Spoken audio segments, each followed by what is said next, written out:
ڈنکے کی چوٹ کہا بابری مسجد کے بعد LK اڈوانی نے، ہم ساری مسجدیں گرا دیں گے ہندوستان کی، کوئی مسجد باقی نہیں چھوڑے. ڈنکے کی چوٹ اعلانیہ. یہ سب کچھ ہو رہا. اور نہ معلوم کب سے میں یہاں ان مسجدوں کے اندر بھی اور اپنی تقریروں میں غور کرتا رہا کہ کیا وہاں ہو رہا، لیکن ہمارے تو کان پر جوں نہیں ریگتی.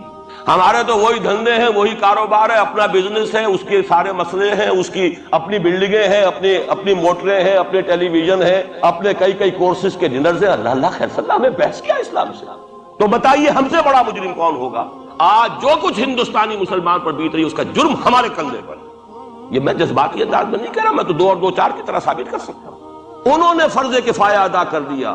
اور اس وقت یاد کیجئے مولانا ابوالکلام آزاد، مولانا مدنی، جمعیت علماء ہند کے علماء اپنے تقدس اور اپنے تدین اور اپنے تقوی کے اعتبار سے انکوسچنیبل، کوئی شک و شبہ نہیں ہو سکتا ان کی نیت پر اور ان کے تقوی پر اور کردار پر. انہوں نے کیا کہا تھا؟ یہی کہا تھا کہ یہ پاکستان بنا کر تم مسلمانان ہند کو 3 حصوں میں تقسیم کر دو گے. 3 میں کہا تھا، 2 میں نہیں، 3 میں. حالانکہ بظاہر تو ایک پاکستان بن رہا تھا نا، لیکن یہ مولانا ابوالکلام آزاد کے الفاظ تھے کہ 25 برس سے زیادہ یہ 2 خطے یکجا نہیں رہ سکتے. اور 25 برس کیا، 24.25 برس میں ٹوٹ گیا پاکستان. 25 برس پورے نہیں ہوئے، اور ان کے الفاظ تھے یہ کہ 25 برس سے زائد جمع نہیں رہ سکتے. 24.25 برس میں ختم ہو گیا.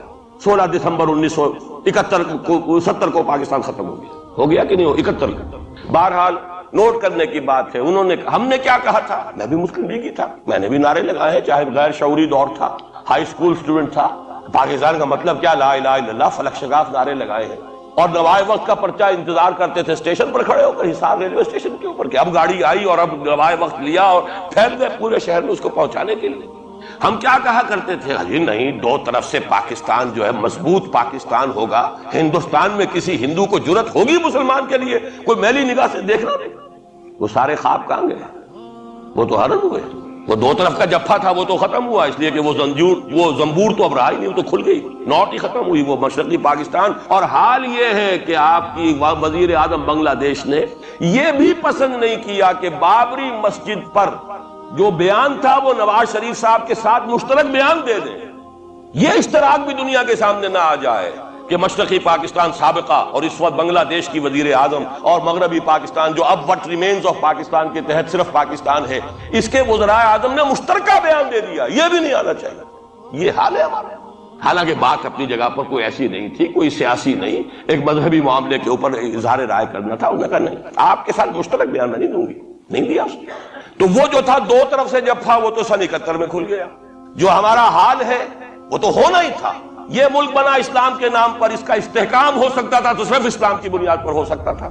اسلام سے غداری کی، لہذا یہاں تو اب قومیتیں ہیں، یہاں تو اب ایتھنک اور ریجنل اور نہ معلوم کس قسم کی اور لنگوسٹک جو ہے نیشنلٹیز ہیں، نیشنلزمز ہیں. وہ جو ایک امت ایک وقت میں بن گئی تھی، ایک قوم، مسلم قوم ہندو کے مقابلے کے لیے، وہ تو ختم ہوئی. اور حال کیا ہو گیا ہے؟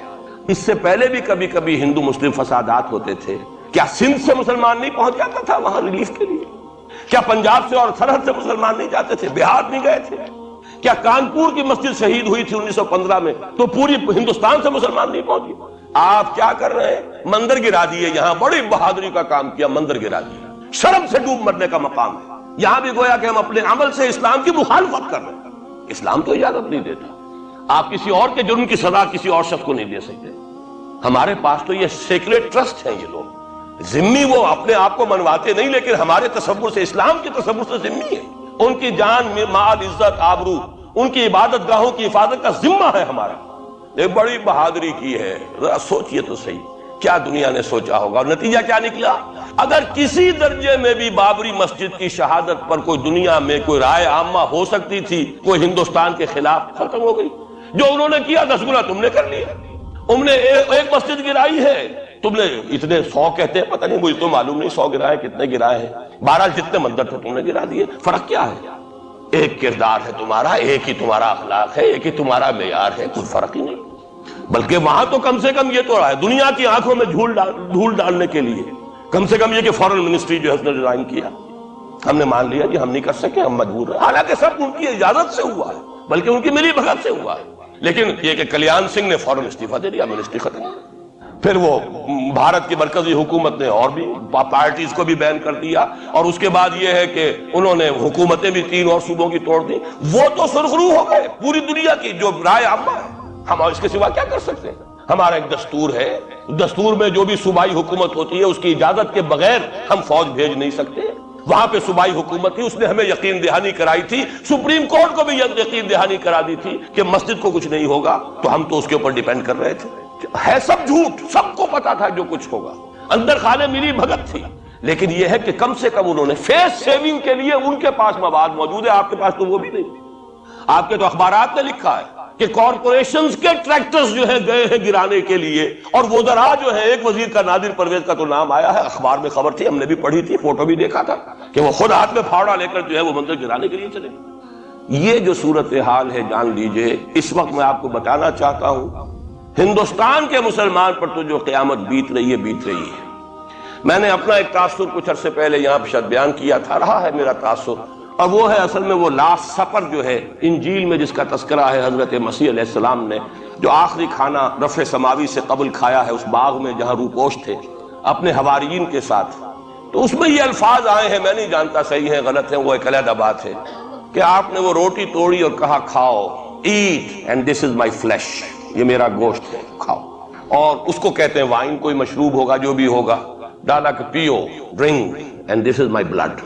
میرا احساس ہمیشہ یہ رہا ہے، اس کے بعد کچھ ماند پڑ گیا جب یہاں مسلمان نے یہاں مارا ہے اور کچلا ہے اور زندہ آگ میں جلایا ہے، پھر بات ختم ہو گئی، میرے دل کے اوپر سے وہ احساس ختم ہو گیا۔ وہاں ہندو کے ہاتھوں جب مسلمان کے ساتھ یہ کچھ ہوتا تھا تو پھر جب میں کھانا کھاتا تھا محسوس کرتا تھا کہ میں ہندوستانی مسلمان کا گوشت کھا رہا ہوں اور ہندوستانی مسلمان کا خون پی رہا ہوں۔ یہ ہمیں عیش جو یہاں حاصل ہے، جو آرام حاصل ہے، جو ہمیں یہاں پر سہولتیں حاصل ہیں، جو معاشی اس کی کاسٹ پر ہے، اس نے آپ کو یہ ملک لے کر دیا اور آج تک اس کی قیمت ادا کر رہا ہے، اور ہم جو ہے عیش کر رہے ہیں، گل چھرے اڑا رہے ہیں۔ یہاں جس کے پاس 2 پیسے ہو گئے برقع اتار کے اس نے پھینک دیا، یہ معلوم ہوتا ہے کہ یہ تو مفلسی کو چھپانے کا ذریعہ تھا۔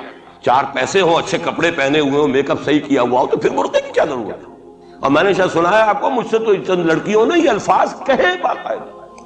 میں جب پریکٹس کرتا تھا لاہور میں کرشن نگر میں، تو ایک گھرانے کی، اور مجھے معلوم ہوا کہ ان کے والد انتہائی نیک تہجد گزار، کئی لڑکیاں تھی بہنیں، ایک ہی تقریباً عمر 200 سے 1.5 سال کی، کبھی وہ آتی تھی کلینک میں میرے تو برقعے سمیت، کبھی آ رہے ہیں تو بغیر برقعے کے۔ میں نے پوچھا یہ کیا تماشا ہے آپ لوگوں کا، کبھی بغیر برقعے کے کبھی برقعے سمیت۔ صاف جواب دیا، میں ان کے الفاظ کوٹ اینڈ کوٹ میں ان کے الفاظ کوٹ کر رہا ہوں، ڈاکٹر صاحب جب ہمیں کوئی میک اپ کرنے کا، کپڑے بدلنے کا موقع نہیں ملتا تو ہم برقعہ پہن لیتے ہیں، اور جب ہمیں موقع ملتا پھر ہم برقعہ کائے کو پہنیں۔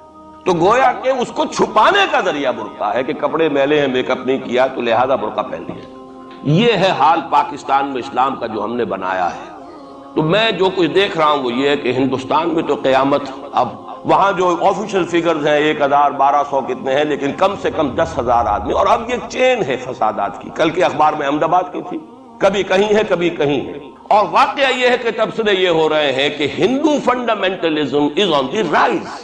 یہ جو کچھ ہوا ہے، جتنا بھی اس کے اندر ان کو گرایا گیا ہے، ان کی حکومتیں گرائی گئی ہیں، اس سے انہیں تقویت حاصل ہو رہی، they are getting stronger and stronger. Congress کے لیے اب اپنی جو ہے جان بچانی مشکل ہے، اور اس وقت سب سے بڑا ان کے لیے جو ہو گیا وہ یہ ہے کہ وہ کمیونسٹوں کی سپورٹ کے بغیر چل نہیں سکتے، اور کمیونسٹ جو ہے وہ ان کی جو اس وقت وہ امریکہ کے زیر اثر جو اپنی اکنامک پالیسیز چینج کر رہے ہیں اس کا ساتھ دینے کو تیار نہیں، تو یہ ڈائلیما ہے۔ فنڈامنٹلزم اصل جو چلا ہے وہ ہندوستان میں چلا ہے، بدنام پوری دنیا میں مسلمان ہو گیا، لیکن اب اس کا میں بلیم نہ امریکہ کو دے سکتا ہوں نہ کسی اور کو۔ یہ تو اے باد سبا ہی ہم آوردہ توستی، ہمارا اپنا کیا دھرا ہے۔ یہ 1925 یہ جو دوسری جماعتیں ہیں، وی ایچ پی ہے، وشوا ہندو پریشد، یہ اس کی ایک ذیلی تنظیم ہے، جیسے جماعت اسلامی کی ذیلی تنظیمیں ہیں اسی طرح کی ذیلی تنظیم ہے۔ آر ایس ایس خود کبھی نہیں آئی پالیٹکس، اور 2 مرتبہ تاریخ میں اس کو بین کیا جا چکا ہے ہندوستان میں، چونکہ آر ایس ایس کا آدمی تھا جس نے گاندھی کو اسیسینیٹ کیا تھا 1948 میں، دی پارٹی واز بینڈ۔ اس کے بعد جب اندرا گاندھی کا دور آیا ہے وہ ایمرجنسی کا، اس میں بھی پارٹی اس نے بین کی تھی، آر ایس ایس بھی بین ہوئی ہے، لیکن ہر مرتبہ پہلے سے زیادہ ابھر کر آئی ہے۔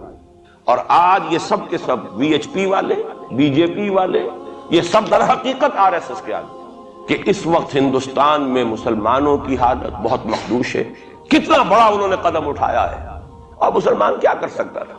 کوئی ریزنٹمنٹ کی ہزاروں سینکڑوں، اور پولیس والوں نے بھولے، وہاں کوئی اس وقت رائٹس نہیں ہوئے، اور صاف کہا ہے ریڈیوز نے بھی، بی بی سی نے بھی، پولیس کی فائرنگ سے مارے گئے۔ ایک دن میں 300 آدمی بامبے کے اندر جو ہلاک ہوا ہے پولیس فائرنگ سے ہوا۔ کیسے مقابلہ کر لے؟ فوج کا کیسے کر لے؟ پولیس کا کیسے کر لے؟ اس اعتبار سے جو کچھ وہاں بیت رہی ہے وہ تو بیت رہی ہے، جو ہم پہ گزری سو گزری مگر شب ہجراں۔ اب یہ معاملہ پاکستان والوں کے سوچنے کا ہے، جو ہم پر گزرے گی۔ کچھ لوگ ہمارے ہاں بڑے دانشور بنے پھرتے ہیں اور بڑے شوق سے ارے ہندوستان ٹوٹ جائے گا، وہ تو ٹوٹے گا، لیکن اس کے ٹوٹنے سے پہلے تم پر جو آفت ٹوٹے گی اس کا تمہیں تصور نہیں۔ تم سمجھتے ہو کہ یہ جو لکیر کھینچی ہوئی سرحد کی یہ بچا لے گی، جبکہ اصل مجرم تم ہو، میں ہوں، آپ ہیں، جنہوں نے ان کی کوس پر یہاں عیش کے اپنے ایوان سجائے، ان کا خون پی رہے ہیں یہاں پر عیش گاہوں کے اندر۔